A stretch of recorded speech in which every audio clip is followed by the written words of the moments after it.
The party was only so-so.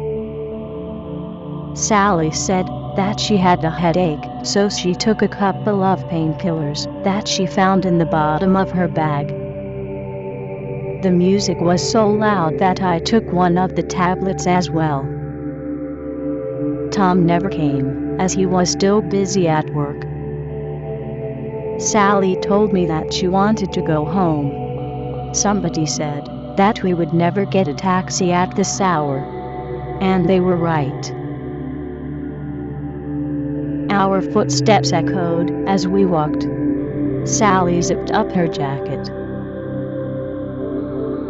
I thought about a toy train set that my brother used to play with when we were children. In the distance we saw lights glowing over the zoo.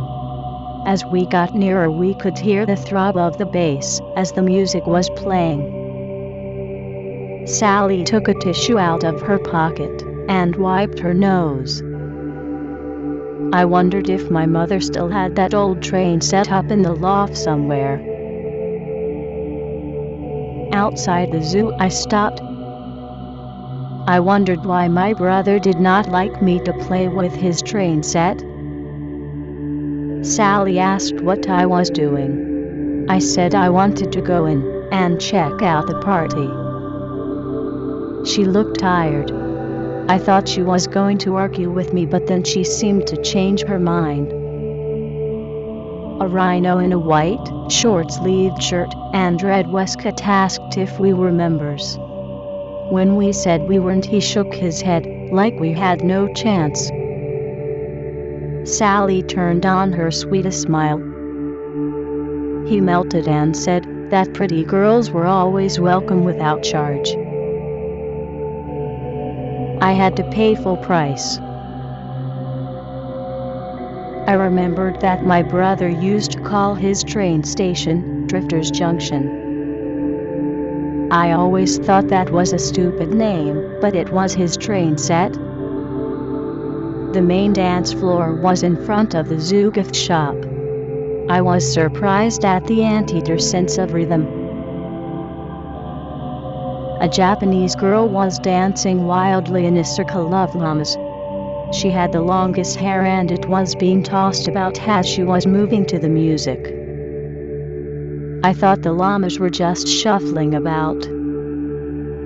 The girl had on tight black pants, flat black shoes, and a t-shirt with red and white hoops. On closer inspection I could see that the llamas were tapping their feet and swaying to the beat. The music changed, and it seemed to get really loud. Sally seemed to disappear in the crowd. The beat was really fast now. I thought about trying to find her to keep an eye on her. But then I thought that she is a big girl and can look after herself. Years ago I had bought some small plastic trees to go along the side of the train tracks, but my brother wouldn't let me keep them in the box, as he said there was no room. A Siberian tiger asked me if I would like to dance, but I said that I was waiting for a friend. I don't think he believed me, but he let it go.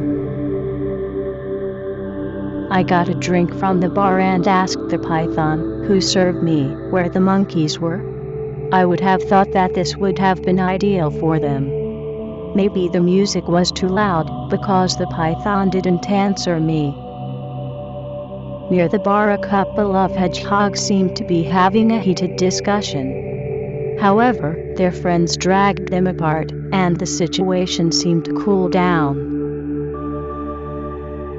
I sat down on the edge of the fountain and watched as a zebra splashed water on a group of young peacocks. A little of the water splashed on me, but the zebra's laugh was so infectious that I didn't care. I wondered if you could still buy those train sets. Eventually Sally reappeared. I didn't ask her where she had been, and she didn't tell me. She was carrying her jacket in her hand. On the horizon I could see the beginnings of a false dawn. I told Sally that I thought we should think about going home.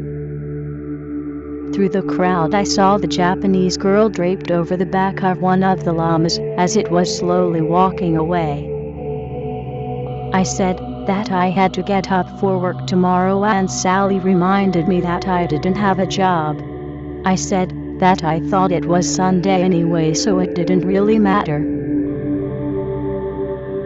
Walking out, we smiled at the rhino on the door. He said, "Good night, pretty lady." I pretended not to hear. I was sure that a whistle came with the train set. The music got quieter as we walked away from the zoo. Sally zipped up her jacket and stuffed her hands in her pockets.